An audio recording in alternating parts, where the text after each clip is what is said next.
Parce que la vie est un trajet, la vie est un cheminement, la vie est un projet. Et dans tout projet, nous avons besoin d'une façon d'être pour réussir. Je commence à te parler déjà du mindset. Nous avons besoin d'être d'une certaine façon pour réussir. Donc, la première étape que je te conseille de faire, c'est de découvrir ta vision de vie. Parce que ton mindset va te servir à réussir une vision de vie.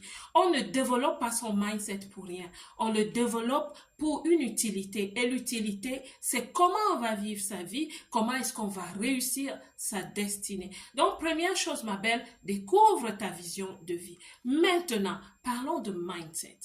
La deuxième chose que je te conseille donc de faire, c'est d'aller à l'école de toi-même. Je ne te conseille pas d'aller créer une école, c'est pas de ça que je parle, ma belle.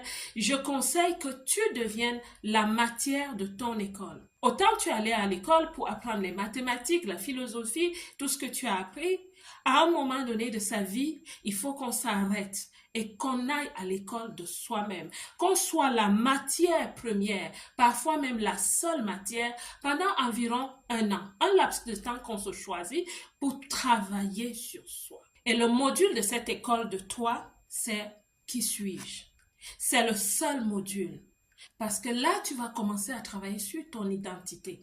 Tu vas creuser en toi pour chercher ton paquet d'informations. Comme disent les Anglais, insight discovery. Tu vas à l'intérieur de toi pour chercher dans ton identité tes forces, tes faiblesses, ta façon d'être, qu'est-ce que tu peux transformer. Ton paquet d'identité est tellement vaste. D'où viens-tu? Qu'est-ce que tu as déjà fait dans ta vie? Qu'est-ce que tu as su réaliser? Pourquoi n'as-tu pas réussi certaines choses et bien d'autres? On va aller au fond de toi pour chercher tout cela et on va créer ton paquet d'informations. Quand tout cela a été bien fait, tu sors avec une synthèse de qui tu es. Tu peux parler de toi, tu peux te définir, tu peux te présenter de façon succincte. Les gens comprendront parce que tu vas utiliser certains mots-clés.